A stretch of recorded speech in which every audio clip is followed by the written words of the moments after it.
Shalom. Oke, malam ini kita akan belajar ada 8 faktor utama yang memicu kita mengendalikan apa yang kita makan. Yang pertama itu Anda lapar atau enggak, gitu aja ya. Seringkali kita makan waktu enggak lapar, itu ya. Yang kedua, hormon yang bangun siapa? Saya akan bahas yang nomor 2. Nanti lain kali kita akan bahas yang lainnya ya. Jadi kalau sakit enggak sakit makan itu beda. Gerak habis makan gerak atau enggak beda nomor 5. Tapi saya mau ngomong nomor 6 sama nomor 2. Yang nomor 6 yang penting, Anda kalau bisa makan jangan jam 6 pagi sampai jam 8 pagi. Karena jam 5 pagi sampai jam 8 pagi tubuhmu sudah penuh energi. Kalau Anda tambahi berlebih dari 100 disebut prediabetes. Saya akan bahas yang nomor 2 aja, hormon. Jadi yang penting itu bukan jenisnya, tapi siapa yang dibangunkan waktu Anda masukkan sesuatu. Kalau Anda minum air putih, tubuh bilang gak ada yang bangun. Karena teman sendiri. Manusia ini 80% air. Otakmu yang 1,5 kilo itu 1,1 kilo air. Tulangmu itu air, sehingga kalau kurang tulang, kurang air, tulangmu sakit dan macam-macam. Tapi waktu Anda minum teh tawar gitu ya, tubuh bilang tanin, penyembuh jantung, asam galat, penyembuh sakit mah. Tapi kalau es teh manis, gulanya membangunkan insulin. Jadi yang bangun ada 2. Ada 2 organ dalam tubuhmu. Medis secara umum membahas yang insulin. Jadi kalau insulinmu habis disuntik insulin. Hari ini kita akan bahas ciptaan Tuhan yang lain namanya glukagon. Apa saudara? Glukagon. Katakan glukagon.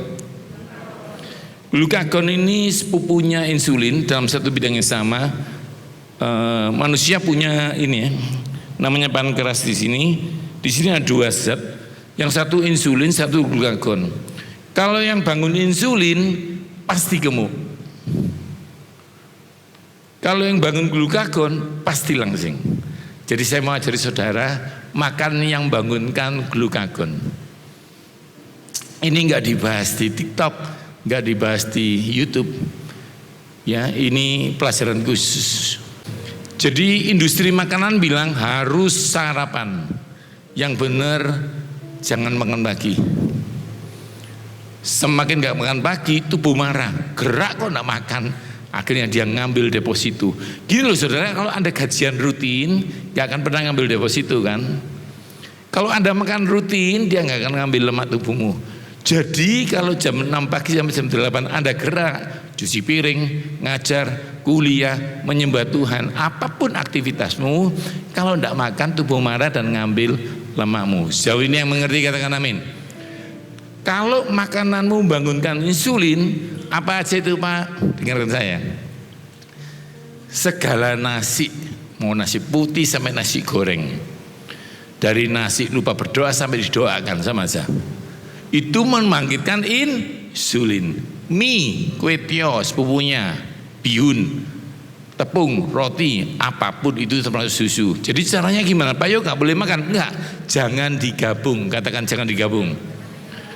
Kalau makan nasi dia gak melebihi 100 aman. Tapi waktu nasi ditambah mie, minumnya es campur, ditapuk donat, melebihi 100. Anda paham sekarang? Jadi Yesus ngajari ilmunya namanya secukupnya. Apa? Ya, saya nggak akan lama-lama di sini karena kita akan belajar firman Tuhan ini ya. Kenapa saya cerita ini? Supaya waktu sebenarnya saya mau cerita khotbah tentang edit hidup. Tapi saya takutnya waktu diedit Tuhan hidupmu, kamu diabetes. Waktu diedit Tuhan, anak-anakmu dipulihkan, kamu di kursi roda. Jadi kita hidup sehat bukan untuk apa-apa, supaya bisa menikmati pertolongan Tuhan. Yang percaya katakan amin. Pak Yo, kalau kelebihan apa bedanya? Ada 4. Anda tinggal milih. Yang pertama dijadikan energi. Kalau kelebihan dijadikan lemak. Kalau kelebihan dijadikan asam urat. kalau kelebihan dijadikan kolesterol. Karena itu orang bingung, aku vegetarian nggak pernah makan daging kok naik asam uratku. Karena asam urat dari daging, dari jeroan, dari kerang cuma 20%. Namanya eksogen. Namanya apa? Diketik purin. Eksogen adalah purin dari makanan cuma 20%. Tapi tubuh menciptakan kolesterol, asam urat, trigliserid 80% tanpa kamu makan daging. Bahan bakunya apa? Gula. Bahan bakunya apa? Jadi kalau makan daging, nasi, minumnya air putih, tidak akan pernah kolesterol. Yang setuju katakan amin. Amin enggak ada lah. Yang setuju katakan amin. Oke.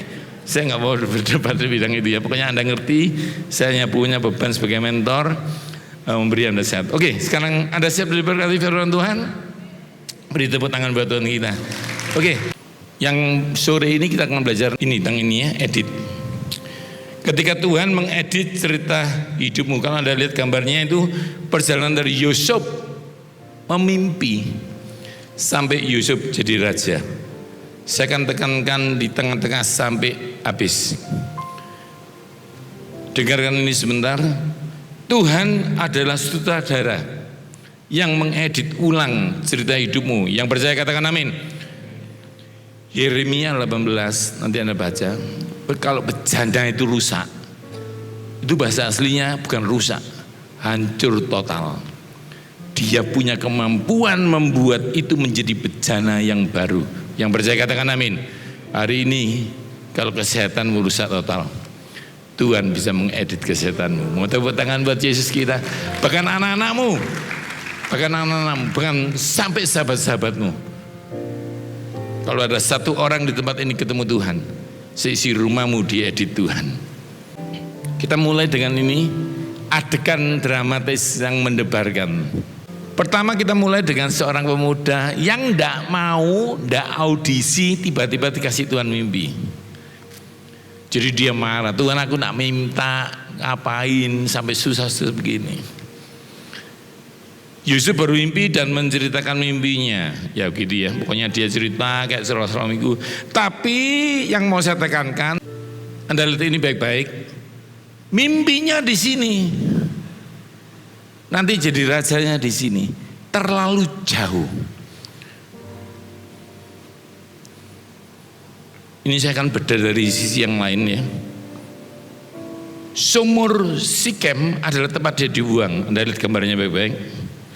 Lalu dia sekolah manajemen di rumah Potifar. Lalu dia sekolah karakter terakhir di penjara dan menjadi istana. Anda lihat gambar ini ya. Jadi bukan Tuhan salah kasih ide, kamu belum menuju yang Tuhan kehendaki. Kita akan belajar ini baik-baik supaya saudara tahu ketika Anda mengalami hal yang tidak baik, sebenarnya Tuhan sedang mengarahkan ke mimpi yang baik. Waktu Maria ketemu Yusuf bilang, Maria kita pergi ke Bethlehem. Lu ngapain? Ini kan Yerusalem, kota gede, kita mau melahirkan anak kita di Yerusalem. Yusuf bilang, enggak, kita harus daftar. Pemerintah minta kita daftarkan KTP. Waktu mereka pergi ke Bethlehem, tiba-tiba ketubannya pecah. Dan dia harus melahirkan. Dan tidak ada kamar buat dia. Dan ini masalah besar. Atau Mika, Hosea pernah berkata, hei Bethlehem, ada seorang darah akan melahirkan. Ini masalah atau nubuatan yang sedang terjadi. Kita akan belajar ini. Kadang-kadang sesuatu yang berat bagi hidupmu sebenarnya adalah kendaraan ilahi menuju mimpi dari Tuhan. Yang percaya katakan amin. Kita akan belajar ini. Suatu ketika saya dibentak-bentak sama manajer saya, kamu harus keluar dari perusahaan ini. Saya nangis saudara. Habis pulang dari TV, waktu itu di Kompas TV saya ngajar, pulang diusir manajer saya keluar. Saya nangis, saya salah apa? Saya dimarahi, ya karena kamu, maaf ya saudara, saya akan ngomong ya karena kamu udah ada alasan sih yang lebih baik dah. Ya wis, kamu yang minta ya, oke, karena kamu Kristen. Saya keluar, nganggur saya. Adegannya berubah. Tuhan mengedit cerita saya. 7 tahun ke depan di satu pesawat terbang di dalam Halim Perdana Kusuma. Anda sedang mendarat di Halim Perdana Kusuma. Saya mau keluar, orang kaya-kaya mau keluar, yang di VIP, tiba-tiba kaptennya bilang tidak ada yang boleh keluar. Mulai ada prosesi kepresidenan.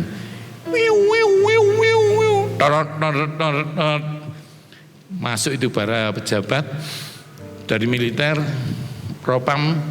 Siapa yang namanya Yohanes Sunardi? Saya. Dia jemput saya untuk ke Istana Negara. Waktu saya ke Istana Negara, sebelah saya jawil saya, bos saya, Yohanes ya? Tak jawab, iya. Anda tahu, Tuhan mampu mengedit saya. Kalau saya tidak dikeluarkan, saya tidak pernah ke Istana Negara. Tuhan bisa bikin kejadian-kejadian yang tampak merugikan. Yang nulis ini nanti akan kita khotbahkan. Kalau engkau mereka-rekakan yang buruk buat aku, tapi aku punya Tuhan Yesus. Punya siapa? Dia bisa mengedit cerita hidupmu. Mau tepuk tangan buat Yesus?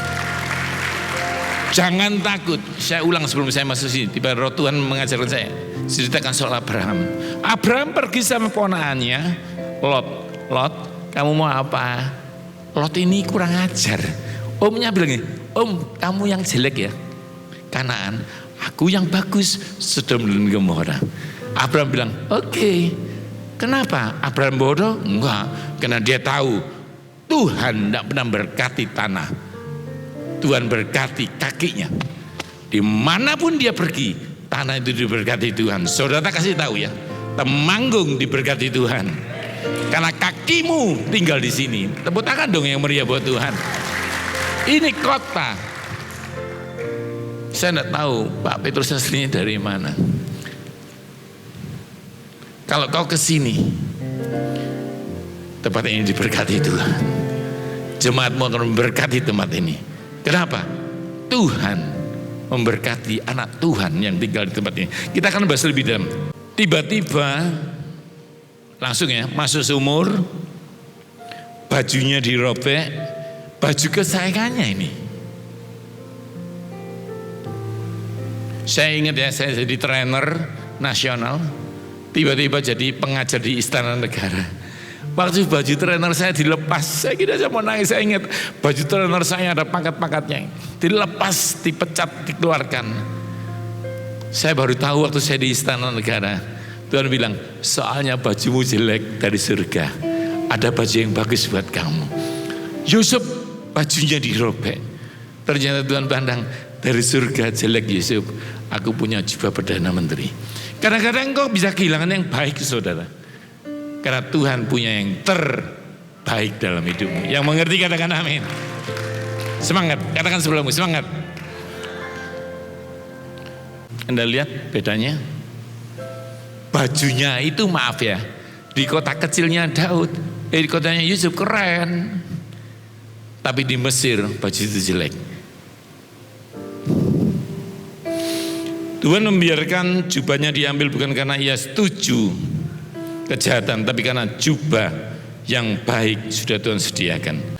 Adapun Yusuf telah dibawa ke Mesir dan Potifar, seorang Mesir, pegawai istana Firaun, kepala pengawal raja, membeli dia dari tangan Ismail. Saudara, sudah dimasukkan sumur, lalu jadi budak, tambah menurun, tambah menurun. Saya mimpinya di Surabaya, Istana Negara di sana. Saya nyaman di sini, jadi manajer. Tuhan bilang nggak boleh, jadi saya dikeluarkan. Masuk sini supaya mendekati. Mimpinya di Surabaya, Istana Negara di Jakarta, Yusuf masih di Surabaya, dimasukkan sumur, sumurnya di Mojokerto. Lumayanlah keluar tempat. Akhirnya di rumah Potifar, lumayanlah Semarang. Jadi nanti Anda akan lihat, waktu dibuang sebenarnya sedang mendekati mimpinya. Yang mengerti katakan amin. Hari ini kita akan belajar seorang sutradara mengedit cerita hidupmu. dia gak akan main-main. Kalau ada seorang membuat engkau semakin merosot, sebenarnya itu dipakai Tuhan sebagai kendaraan ilahi, karena Tuhan tidak pernah gagal. Yang percaya katakan amin. Kita akan belajar lagi. Nah, saya akan tunjukkan bukti yang luar biasa. Yang tampak sebagai tragedi adalah pengutusan. Katakan pengutusan. Kelihatannya diberikan Buddha, tapi Tuhan sedang mengutus. Jadi Tuhan itu suka main-main sendiri. Karena ada saudara dibuat kelaparan, Yusuf diutus. Pak, ada ayatnya enggak? Yang ternyata kelaparan di Mesir itu Tuhan, dan yang mengutus budak itu Tuhan. Ada lihat, ini luar biasa. Ini Mazmur. Ketika ia mendatangkan kelaparan di negeri itu, menghancurkan persediaannya, yang hijau dibaca, diutusnya lah seorang mendahului mereka, dibaca yang keras, Yusuf yang dijual menjadi budak. Ini keren banget. Jadi budak pun sudah dalam kendali Tuhan. Apapun sudah. Saya punya seri khotbah Divine Restoration. Ternyata setan itu kalau mau ganggu kita, izin. Judulnya Satan's Proposal. Setan datang sama Tuhan, Tuhan aku punya proposal. Berapa? 4. Boleh nggak bikin anaknya mati? Boleh. Ini nggak boleh. Ini boleh. Yang itu boleh, itu boleh. Tuhan boleh nggak bikin Yohanes lumpuh? Tapi nanti 3 tahun jalan ya. Oke. Istrinya kanker. Ya, tapi 2021 kankernya hilang. Anaknya mati, nggak boleh. Yang ini boleh. Kenapa? Gampang. Mau tepuk tangan buat Tuhan Yesus? Setan tahu Kanaan akan hebat. Tuhan bilang, ku masukkan ke negeri Kanaan. Langsung setan bilang ini, boleh nggak bangun Yeriko? Boleh. Tapi nanti kalau mereka bersorak, hancur ya. Oke. Tidak ada bangunan dari setan yang tidak izin Tuhan. Yang mengerti katakan amin. Yang mengerti katakan amin. Ini penting saudara, luar biasa. Yeriko dibangun karena ada Kanaan. Kalau ada hal yang buruk dalam hidupmu, benteng tembok-tembok, setan bebas bangun tembok, tapi Tuhan yang menentukan kapan dia berdiri, kapan dia roboh. Yang percaya katakan amin. Kalau ada setan yang mendatangkan penyakit kepadamu, Tuhan yang menentukan kapan kamu sembuh. Tepuk tangan dong buat Tuhan Yesus. Saya akan masuk di tengah puncaknya, adegan klimaks yang memuaskan. Ingat, Tuhan tidak pernah menyertai tempat, Dia menyertai orang. Jika Tuhan menyertaimu, dengarkan baik-baik, situasi akan menyesuaikan diri dengan kamu. Kamu nggak perlu menyesuaikan diri. Kamu hanya perlu menyesuaikan dirimu dengan rencana Tuhan. Maka lingkungan itu akan menghormati dirimu. Yang percaya katakan amin. Temanggung Indonesia sampai ujung bumi pun, kalau kau tiba, mereka akan menyesuaikan diri dengan engkau. Pak, tapi peraturan lebih berat. Enggak, karena Tuhan pegang kendali hidupmu. Setelah dia masuk rumahnya Potifar, ayatnya jelas. Maka Tuhan menyertai Yusuf sehingga ia menjadi seorang yang berhasil. Siapa yang percaya disertai Tuhan, angkat tanganmu. Tahan, saya akan berdoa. Tuhan, tangan-tangan yang terangkat ini, tanda percaya Tuhan menyertai mereka. Bertambah-tambahlah yang baik dalam hidupmu. Hidupmu akan selamat, berhasil.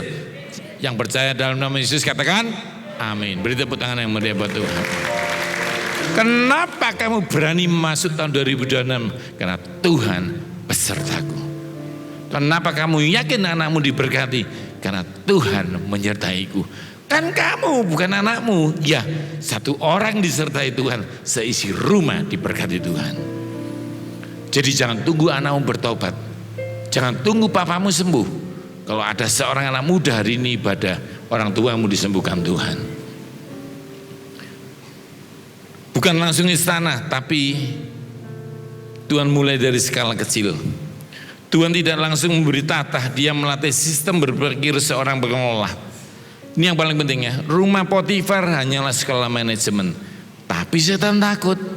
Bagi Yusuf gini, lebih baik di sini dong daripada di sumur. Gak usah jadi raja deh. Gak usah, enak jadi ini aja deh. Pokoknya aman, punya duit. Tapi Tuhan gak suka, setan suka. Setan gak takut kamu sukses asal di tempat yang salah. Kadang-kadang kita gak ngerti saudara, tapi Tuhan sangat mengerti. Nah ini, selang beberapa waktu istri tuannya memandang Yusuf dengan berahi, lalu katanya, marilah tidur dengan aku. Jadi iblis bisa mengutus seorang supaya engkau tinggal tetap di tempat yang salah. Next, saya suka ini. Tetapi Yusuf menolak. Katakan sebelahmu, harus ditolak. Laki-laki yang keras harus ditolak. Kurang keras, 3, 4. Tepuk tangan dong buat Tuhan. Ini jangan kau bayangkan tuwir-tuwir gitu ya. Ini macan, mama cantik. Kalau saya nulis buku CC Potifar. Nyo, ayo nyo, mo, ayo tak mo. Apa ya mo? Saya khotbah di Singapura. Mo, what is the mo? Ya. Bagaimana mungkin aku melakukan kejahatan ini dan berbuat dosa dengan Tuhan? Keren loh. Alasannya setan tidak pernah menduga anak muda ini takut akan Tuhan. Karena itu yang belum menikah cari pria yang takut akan Tuhan. Kalau dia takut akan Tuhan, dia bisa menolak banyak hal. Yang percaya katakan amin. Duh Pak, kalau saya sudah terlanjur menikah, kalau dia tidur pegang kepalanya, jangan disendul dulu ya, pegang kepalanya. Dalam nama Yesus, roh takut akan Tuhan datang padamu. Mau tepuk tangan buat Yesus kita. Ini belum tentu seks, apapun sesuatu yang membuat engkau tidak kudus di hadapan Tuhan, tolak ya. Saya suka ini. Walaupun dari hari ke hari Yusuf tidak mendengarkan. Ini quote saya, iblis tidak ragu dan khawatir penolakanmu. Kalau godaannya berhari-hari, dengarkan saya, targetnya besar. Ini bukan serangan nafsu, ini operasi militer jangka panjang. Dengarkan saya, iblis tidak pernah menyerang orang biasa dengan strategi mahal. Kalau hidupmu bertubi-tubi, berarti engkau investasi surga di Semanggung. Tepuk tangan dong buat Tuhan. Jangan pernah takut. Kalau engkau diserang bertubi-tubi, kamu istimewa. Karena setan tidak bodoh, pencuri tidak bodoh. Dia tidak akan mencuri kalau di dalam tempatmu tidak ada potensi yang istimewa. Setan gak bisa mencegah potensi dari Tuhan, tapi dia mengaburkan. Jadi kalau anakmu gak bisa matematika, dalam nama Yesus, sebenarnya dia profesor yang diciptakan Tuhanmu. Karena setan akan tutupi itu, karena setan tahu kekuatannya. Yang ini gak saya bahas, nanti kapan kali ingatkan saya akan khotbahkan. Saya kan biasa khotbah forensik ya. Jadi kejahatan Imam Eli secara medis. Ini ternyata banyak kita khotbah dengar tuh yang salah istrinya Potifar. Saya banyak yang gak setuju dengan saya sih, tapi lain kali akan saya ceritakan. Tetapi Yusuf meninggalkan bajunya, bukan Potifar mau buka baju. Saya spill dulu ya khotbahnya kali ya. Yusuf sempat jatuh, tapi dia tidak membiarkan prosesnya selesai. Jadi khotbah ini keren banget. Anda bisa terlena, tapi jangan pernah biarkan proses dosa itu selesai. Yang mau katakan amin. Ini kalau khotbah waktu di Singapura saya praktekkan ya. Jadi ayatnya lucu. Istri Potifar pegang baju, lalu dengan ayat yang sama Yusuf bilang, ku buka bajunya, ku tinggalkan padamu. Saya akan di sini, tapi saya mau cerita intinya Yusuf menyelamatkan dirinya. Ingat cerita, nah ini titik poin yang mau saya khotbahkan. Dia masuk penjara. masuk. Kenapa Tuhan tidak menyelamatkan dia? Ini pertanyaannya. Kenapa Tuhan nggak bikin cerita yang lebih baik? Karena Yusuf tidak mau. Pasti tidak mau, karena dia merasa di manager safety, belum tentu di sana hebat, daripada aku di sumur, lebih baik aku safety. Lokasinya berubah, penyertaannya tidak. Yang setuju katakan amin. Ini penting. Lokasinya bisa berubah, penyertaannya Tuhan sempurna. Ayatnya ada. Tetapi Tuhan menyertai Yusuf. Jadi Anda harus ingat ya, di mana anakmu sekolah luar kota, sekolah negeri, cucumu berangkat ke sana, papamu yang berangkat, semua disertai Tuhan. Mau tepuk tangan buat Yesus kita. Ini penting, ini kunci dulu supaya kau tahu. Yang di seri 2 ini siap-siap ya. Ini akan merubah hidup Anda. Awalnya Yusuf menafsirkan mimpi bukan di istana, tapi dalam penjara. Tiba-tiba orang susah ini tanyai, kamu kelihatannya bisa ya? Bisa ceritakan aku? Mau aku dewek soro, ngapain nulung kamu? Enggak, dia nulung orang. Apa yang dia lakukan? Ketika dia cerita, dia dikhianati, tetapi dia enggak kehilangan karakter baik. Dengarkan saya, di saat kau di lembah, pertolongan Tuhan pasti terjadi. Tapi bukan itu masalahnya. Setelah ditolong Tuhan, jadi apa kamu? Kadang-kadang Tuhan mau nyekolahkan kamu, tapi kamu gak lulus. Pak Yu kok muter-muter sih, mau cerita apa? Anda akan lihat, ini kuncinya. Aku telah mendengar engkau bahwa engkau bisa nafsirkan mimpi, bla bla bla bla, jadi raja. Kalau kira-kira Yusuf di penjara bilang ini, minta duitku ae kurang kok, gereja ini kok minta persembahan kita kurang kok.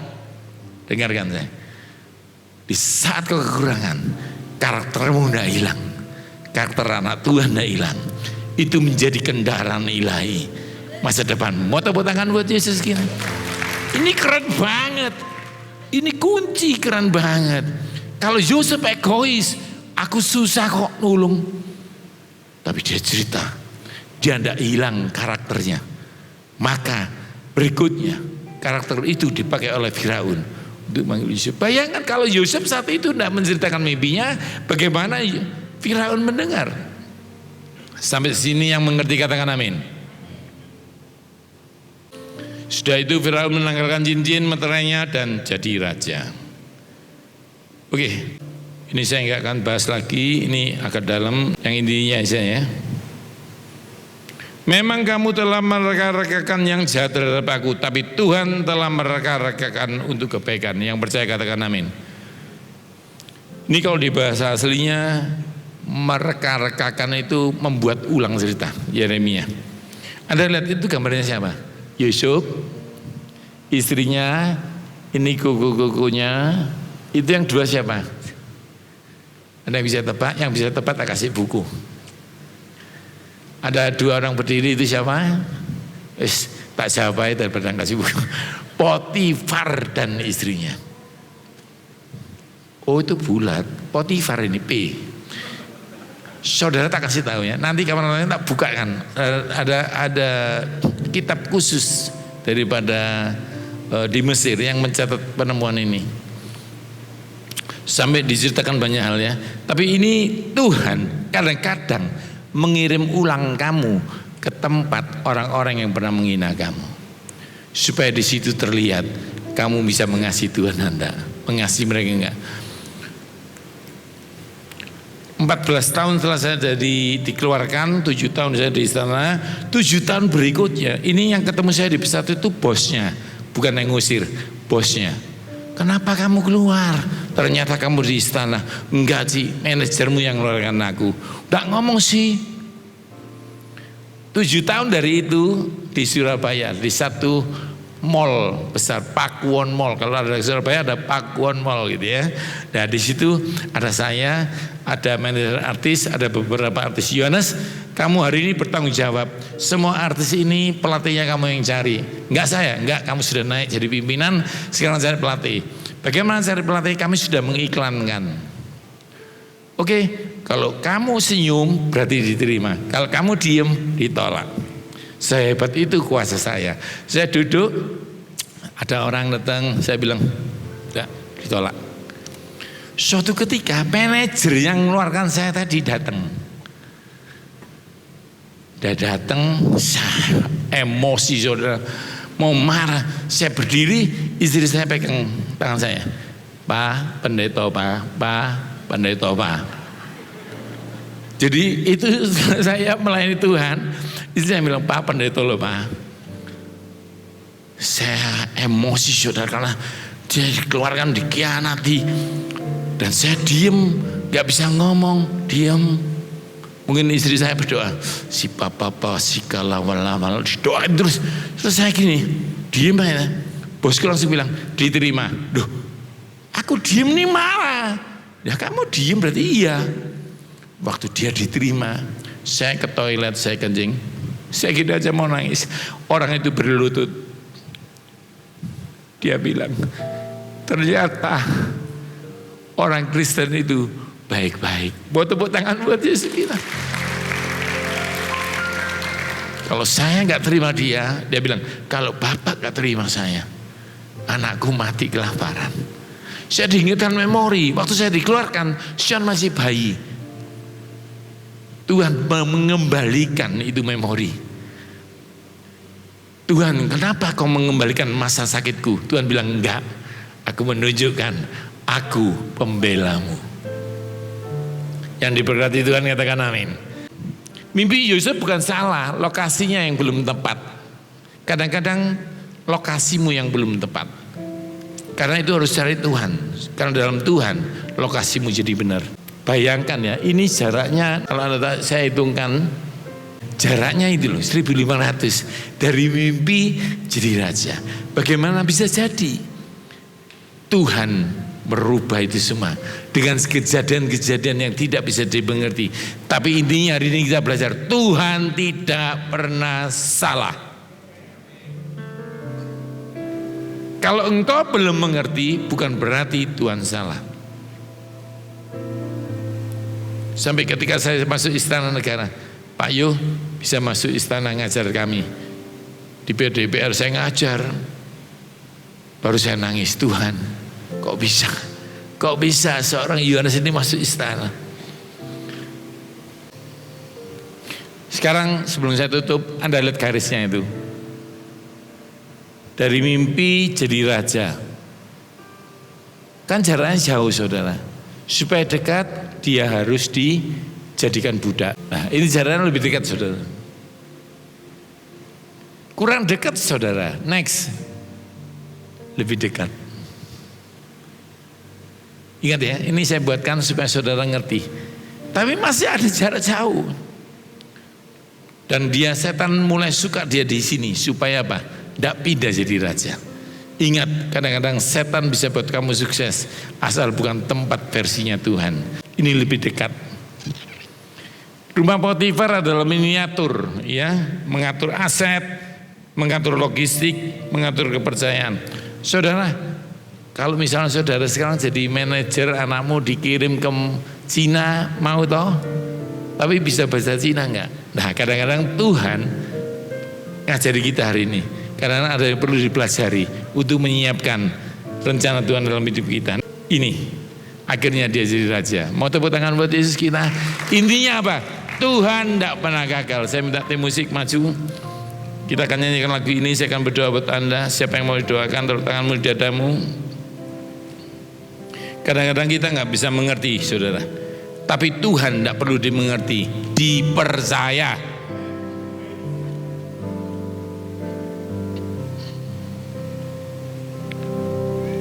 Saat ku tak melihat jalanmu, saat ku tak mengerti rencanamu, namun tetap ku pegang janjimu. Pengharapanku hanya padamu. Saudara, kadang-kadang gak kelihatan jalannya. Kadang-kadang saudara tidak bisa mengerti bagaimana ini. Tapi saudara harus tahu, kalau Tuhan bilang ya, pasti berjalan. Petrus tidak ngerti bagaimana aku bisa jalan di atas air. Tapi karena Yesus bilang come, dia bisa berjalan. Mungkin saudara ngerti bagaimana aku bisa sembuh. Dokter bilang nggak bisa. Tapi kalau Tuhan bilang finish, Anda sembuh. Anda hanya butuh satu kata dari Tuhan. Dan Tuhan tidak berkata satu kata, dia berkata 4-5 kata. Pilurku sudah menyembuhkan kamu. Mau tepuk tangan buat Yesus. Kita nyanyikan lagu ini, saya akan doakan buat Anda. Saat ku melihat jalanmu, saat ku mengerti rencanamu, namun tetap ku pegang janjimu, harapanku hanya padamu. Hatiku percaya.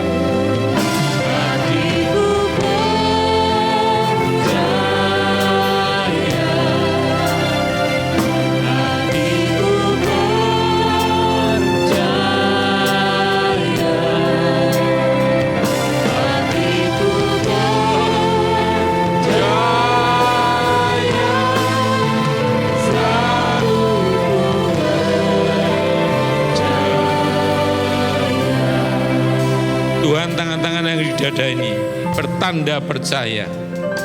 Karena itu aku sebagai hamba Tuhan akan melepaskan, mendeklarasikan kuasa Tuhan di dalam nama Yesus. Segala penyakitmu akan disembuhkan Tuhan. Beban-beban ekonomi akan dihapus oleh Tuhan. Berkat yang baik-baik akan datang kepada kalian. Hubungan baik suami istri, anak menantu akan dipulihkan Tuhan. Terima dalam nama Yesus. Hatiku